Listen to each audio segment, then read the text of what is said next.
iHeartRadio today, bringing you somebody who I've always wanted to interview ever since I saw his images. So I'll allow you to introduce yourself to our iHeartRadio listeners. Well, I'm Brian Friedman. I come from New York, which is how I know a lot of the people behind the iHeartRadio family and everything that they do. So, yeah. And it was so great meeting you when I met you in Vegas. And we were just talking about how you made such a nice comment about my work when we first met, and it really resonated with me. So, but yeah, I come from New York. I've been on the tour, the Jingle Ball tour this year. We've been to 11 cities, and our 12th city is tomorrow night, and that's Miami. So I'm really, really happy to be here, and thank you so much for having me, Leah. Well, let's tell the listeners how we got to Brian. I was actually on a plane flying from Miami to Vegas for the iHeartRadio Music Festival 2013. Yeah. And I'm looking through the images of a photographer that was able to capture what was, in my eyes, the smallest details that made the biggest things possible. When I say that, I'm referring to images of like screws that were, tying the stage together, just little tiny things, what I think are small things, but at the end of the day, they make the bigger spectrum. And I was so fascinated by the way you were able to capture that. And I said, oh my God, this guy. And that's what I said. I said, are you kidding me with these pictures? So we have Brian here today because I kind of wanted to run a little bit through your life and how you got here.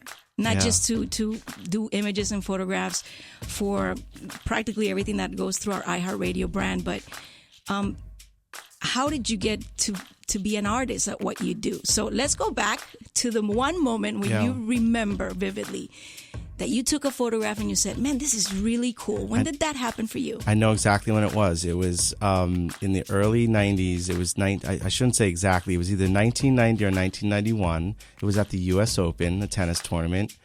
And I took a picture of Andre Agassi, who I just completely idolized. And, it was, of course, shot with film. And it was a Canon AE1 camera. I'll never forget. I still have the camera. And it was in his glory days. He had all of his Nike gear on, and he was at the top of his game. And I had all that stuff. I had his shirt, I had his sneakers, I had his tennis racket. And I'll never forget when I got the pictures back, and I have it. I probably even have it right on me. When I had that picture, it just, there was something that happened where it was like, wow, I could create my own artwork of these people that I just idolized, and it started with tennis, and I'll never forget that. And so every year I used to take pictures at the U.S. Open, and then I wouldn't take pictures. It was just like every year I would always take my camera out then, because it was John McEnroe, Boris Becker, Yvonne Lendl, like really Stefan Edberg, like the best. Those were the glory days of tennis, and it definitely started then. Take me from the moment that you were doing photographs at tennis matches. Yeah. Because and when you were covering this or taking these images, were you doing it as a spectator, as press? Of course. Or were you in the stands? Or yeah. Were you taking... And this was like back in the day when real tennis fans can go and sit really close down to the court. This is before they made over the Arthur Ashe Stadium, where like in most sports arenas, the corporations, and you have to have a lot of money to get the good seats. This is going back to before those days when the real fans could actually get tickets all the way down at courtside. So, I remember I used to, you get your tickets, and then slowly you would make your way down because people weren't in their seats, and then all of a sudden you're 5 rows behind the court, and you're taking this, and you're taking these pictures. Yeah. What were you doing for a living back then? What were you? Well, I was a kid. I was a teenager, so okay. I started to take pictures really seriously when I was 13. And to take you through, the brief history, it was really when I got to college, when I got to university, when I was 17, and I met the university photographer whose name is Van. And unfortunately, Van is no longer with us, and that's really hard for me actually, because everything that I do now I want to share with him. Mm-hmm. And I'll refrain from getting emotional. I usually get very emotional when I talk about him. But was he a professor of yours? Yeah, he was the university photographer. I never forget that the university purchased one of the first professional digital cameras. And it was like this huge camera. It was probably, I have my iPad here for those who can't see, and it was probably about this big, just in height, let alone the weight of it. And, it was magnificent. I mean, imagine having a piece of technology. And now what we have, on our iPhones and whatnot, we have the greatest technology imaginable in your hand. But this was the birth of it. Right. You're going back to 1990. I want to say, I graduated in 98. So it's like 98, 99 is when I remember that the digital. Yeah, but it was before. It was a couple of years before that. So it was like probably around 95, 96 when this Kodak beast of a camera came out. It's fascinating how you can capture a moment in time. Yeah. And have it tangible in some sort of way. To me, that's just really fascinating. And I think that you have a gift. Do you think that's a gift that you have, or do you think that's something that you learned? Or is Van the person that maybe helped you develop that? Why was Van so instrumental in you kind of taking off with this? Leah, it will be very hard for you to get me to admit that I have a gift, all right? Because that's just me. But yeah, I think perhaps I do. And then you have to exercise how to get better and how to work your way around the camera so that the technical aspects of it are not holding you up. And that's what experience does. That's what practice does. So when I go into the shows now, I just look at my set. I know exactly where I want my settings to be, and it doesn't get in the way of me expressing myself through the camera. How do you get to Jingle Ball? Who calls you, and why do they call you? What image did they see that they went, I want him to do this? I was fortunate enough to meet a guy by the name of TJ the DJ in 2006 or 7. And TJ was an intern on the Elvis Duran morning show. I met him at Caroline's Comedy Club. My friend Greg Charles introduced me to him and said to me, I want you to meet TJ. I think he needs headshots. So I did TJ's headshots. I'll never forget. I was living in Astoria, Queens. And TJ just loved what I did. He just really flipped out over it. And I was like, all right, take it down a notch, dude. But from that point, it actually took 4 years from that point for me to get a phone call one morning from Elvis Duran. And he said, listen, I'd love to meet with you. We have a new cast member, and we're really, we're really in need of a photo. And TJ has shown us your work, and he can't stop talking about you. So why don't you come in and talk? And so I came into the studio, and we talked about it. And a couple of weeks later, I made a photo of the full cast, and then I did everyone's individual headshots that day. We just did a day of photography. And Elvis and his manager, David, made a phone call that day, unbeknownst to me, to some of the higher-ups at iHeart, at Clear Channel. And that was the phone call. I mean, that was the phone call that definitely changed my life. And I love the notion of that, because sometimes really wonderful things can happen to you just without you knowing that they're taking place, but just because you were yourself and you put yourself out there and you gave it your best. And the stories have since come back to me that Elvis really liked the way that I handled myself and that I spoke to everyone. And then obviously the photo came out good. And they made that phone call on my behalf, and the rest is sort of history. And that was when that, again, this was 2010, so it was right in time for Jingle Ball.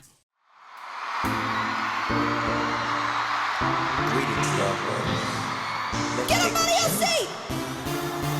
I know a place where the grass is really greener. One red and white. There must be something in the water. Oh. Sipping gin and juice, laying underneath the palm trees. The birds break their necks, trying to creep a little sneak peek. That year, I remember I was on the stage. I have pictures of Enrique Iglesias, actually, where I'm standing behind him on the stage, and you could see his silhouette and the crowd. So here I am standing on stage at Madison Square Garden. These are it's still mind-blowing to me. Every time I go out, every night, it blows my mind. I never lose, and I hope I never lose it, and I don't think I ever will, because it's so exciting for me just as a spectator to be able to to be there, and then let alone to be in the pit or sometimes on the stage, then to move all the way in the back of the house so that I can get the whole wide shot of the arena, which is really important to me.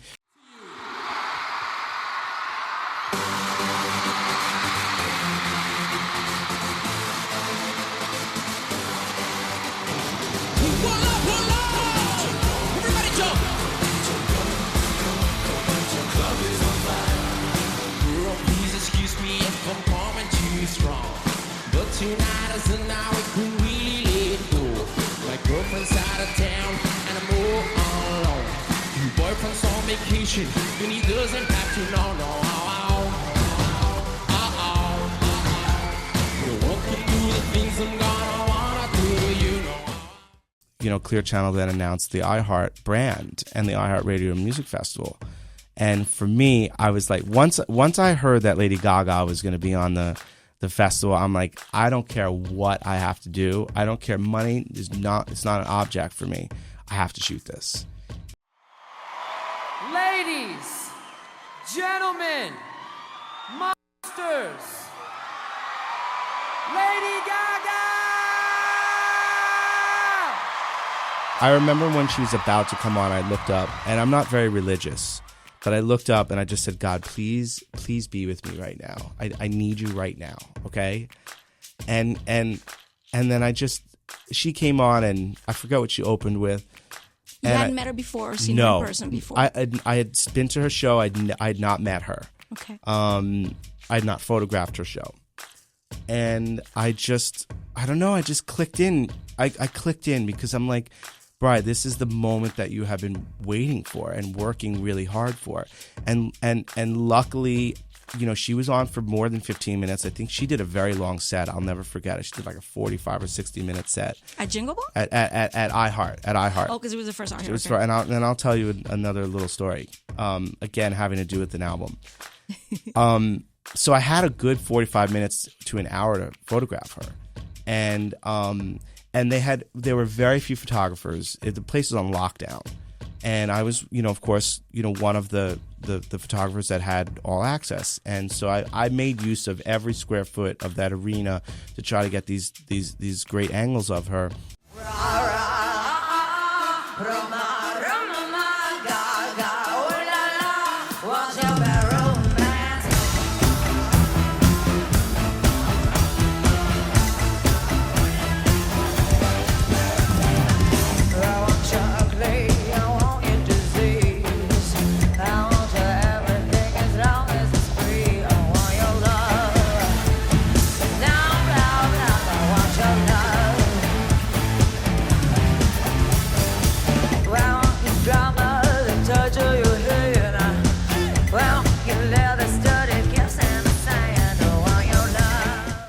I took my earplugs out because I'm like, I don't care how loud it is. I need to be fully present and fully engulfed in the music to make this happen. It can't be like, you know, it's quieter just so that I don't lose my hearing. I needed to really be in the moment, and I was. And like, these are the moments where you have to rise to the occasion. You have to, and you have to remind yourself that you're prepared for it, whether you may think so or not. I said to myself, you know what, Bri, you are standing here for a reason, and people believe in you, and they believe in your ability, and now it's time for you to believe in your own ability.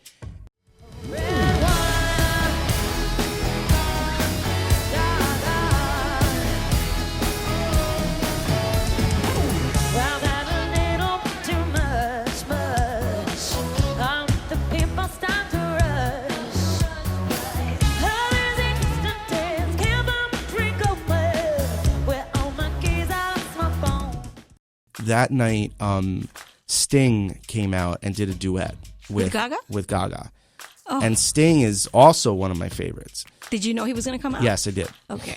And after the show, it occurred to me that this was the first or second time, I don't know, there's conflicting reports, that she had been on stage with Sting. Okay. So I came up with this idea to just get her a print. I wanted to make her a print of this picture, which I'll show you, of her at the keyboard looking up at Sting, and Sting is looking down at her. They're very close to one another with this mentor-mentee look. Wow. And it's very genuine, and it happened like that.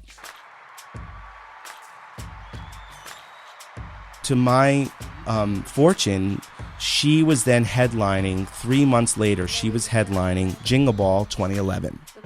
So I'm like, okay, here's an opportunity now where I know I'm going to be in the same building as her, and it's shot for Clear Channel, and they might be able to help orchestrate it. So I had the idea to make a print, and then a friend of mine said to me, he's like, this is Lady Gaga you're talking about. You need to take it up a notch. So I made her an 11 by 14 leather-bound album with metallic prints. I spent several $100s on the album, okay? And I personalized the back page with a picture of me. It's a reflection of me in her bicycle keyboard, because I had been taking pictures of her setup. And then I wrote her a personal message in there, and I signed it. And it wasn't an advertisement for my company. It wasn't. I didn't put my website on it. Didn't put my number on it. It was a personal gift. That day when Gaga was sound checking, one of her reps was with us, and Darren cued me over, and I had the book with me, and Darren's like, Brian is shooting her meet and greet tonight with the executives. Is it okay if we give this to her as a gift? And so her handler looked at like maybe the first 2 or 3 pages and said, absolutely, I'm sure she's gonna love it. So here we are, like, double fist pump. We're still not there yet, but we got the okay. A couple hours later, I'm backstage, and I'm in this little meet and greet area, and she walks in the room, and I'm composing myself, and I'm just, my hands like sweaty, like crazy. You're holding the album like this. No, first I had to take pictures of her with the president and the CEO of Clear Channel, like really important people. And I'm saying to myself, like, dude, you gotta take a breath here and get this done. I said, I have a present for you. Is it okay if I give this to you? And she said, absolutely. What did you bring me? So I literally walk over to her with this album, and I'm like shaking in my boots. I'm like, literally, it's like this, and it's a heavy album. I mean, it's like it's a wedding album basically. It's like 11 by 14 leather-bound album. It weighs 10. Wow. It probably weighed 8-10 pounds at least. Wow. So I walk over, my hands are out, and she opens it up. You're still holding it? I'm holding it the whole time, and for she's her, looking through and she's looking through it. So the first page, like I said, I had metallic prints made. It's very Lady Gaga, very Lady Gaga. And so I hit her hard with the first couple of images of like just boom, her up on the screens at iHeart. I set the stage, and I put in there pictures of her set up of, like, I remember that year, like the MGM makes these little key cards for the iHeart Festival, and her picture was on one of them, so I mashed up a couple of these cards, and it's just like her face on this key card, and so I built it up with details too. And then we get to the images, of her, and we're just flipping through it, and she's going really slow, like she's taking her time with it, and I'm narrating. For the most part, I'm just trying to keep my mouth shut, because I'm like, you're gonna say something really stupid to Lady Gaga. To Lady Gaga, who's standing right in front of you, and there's 2 enormous bodyguards watching my every move from left to right. It was really quite a moment, and then we get to that picture with Sting. There's a butterfly trap in a spider's web. Oh, it's my Sting, it's my Sting. I've seen him before, it's like pouring rain. The woods circles running round our way. I'm always hoping that you end this way. It's not as funny. I said, this is honestly the picture that inspired me to make you this album. And I said, I felt like you needed to have this picture. I'm like, I felt like you needed to have this. And she was really touched by it. She looked up at me, and she had her Gaga glasses on, and she's in full Gaga regalia, which is phenomenal for me. I'm like, oh my God, And And I think it just, the way that I had said it, and I think she could see the emotion in the images, and I don't think anyone had done that for her. I mean, maybe now it's been done with her because she has plenty of people in her camp. She has Terry Richardson, who's her official photographer. But at the time, I don't know if anyone had ever had the opportunity to photograph one of her performances, let alone make an album like that, or to think of doing it. So we get through the whole thing, and she looks through it, and at the end of it, she closes it, and she takes the album, and she hugs it like this, and she's like, I'm really going to cherish this. She says, can you hand your camera off to one of my handlers so that we can take a picture together? And so we take this picture together, and of course I have it. And she'd put her paws up like that, it's like very gaga. Mm-hmm. And so that album right now is sitting somewhere in her house, you think? I don't know. I hope so. I actually hope that I want it to be sitting in her parents' house. Neat. In her parents' apartment. I know that they live in the city somewhere. I would love for it to be there because I think it's a great album for them to have, and it may get pushed to the side if it's sitting in Lady Gaga's house, wherever that may be. But I think that the presentation of it's something that they could be proud of. And again, it's not an advertisement for my photography business. It's not. So I'm hoping that it's there, to be very honest with you. The gift. The gift, yeah. We called it, I wrote a blog post about it called Gift for Gaga. And I'll never forget it. And it was one of the greatest moments of my life.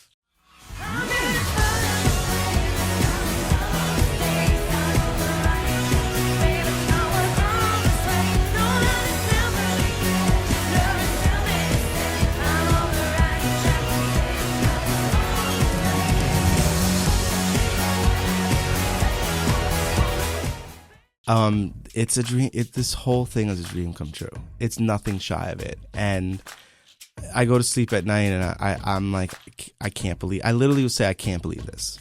And I'm just going with it. I'm just like, you have to just go with it at some point. And you have to, I always say, face your fears and do it anyway. And that's really what home base is for me. Cause I'm fear based. Everything. I'm a fear based person. I have lots of fears. But fear is also one of the energies that I use to conquer my own fears just by facing it. Right. And another little mantra is, the only way, and it's funny, it's like a Sarah Bareilles lyric. It's, the only way around something is through it. Right. So I'm just really, every time I go out there, I'm facing my fears and doing it anyway. I don't know who coined that. I didn't coin that, but I use that a lot. And of all the images and all the pictures that you have taken so far, which would be the one that you would choose if I was to ask you, give me one that would represent you? It's a Gaga picture from 2011, and it's the only picture of mine that is hanging in my apartment right now. Everything else that hangs in my apartment is from other photographers. Really? Yeah. If your mentor Van was here, what would he tell you about your photography? You're gonna make me cry, Leah. Anytime I think about him, it really, because I don't mean to divert, but you have to understand that doing what I do and not having him here is really hard on me. And I think about him a lot. I think he would tell me that he's proud of me. Yeah. Would he say you brought the pictures? Yeah, I think he would say that I'm continuing his legacy. And I think that he would be proud. That's why I wish he was here, because I sort of shoot for him. I want him to see this. And I think he is, in a way, especially if you believe in spiritual experiences. I think that he is. And one of the reasons that I want to thank you so much for sharing this story with us is because your story is not a story of a photographer.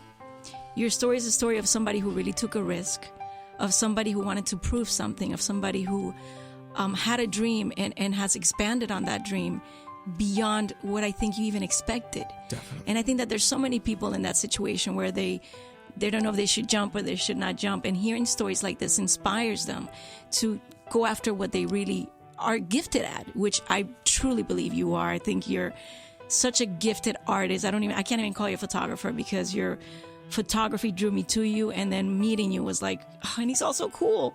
He's also a nice person, and everything that you're doing has a mission.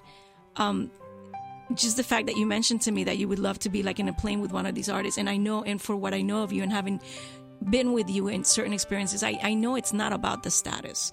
It's about the experience. It's about being able to be the eyes to other people. Definitely. Of things and moments in time that they couldn't capture. And you have the vision and the gift to capture it for us. And I just feel so privileged to have you here today and sharing that story with iHeartRadio, which is, that platform that has led us to see your art. So I thank you. Thank you, Leah, Brian Friedman, so for being here with us. The official, because I'll call you that forever, photographer for iHeartRadio. Thank you so much for having me. It was really great. I'm glad that I was here. Thank you.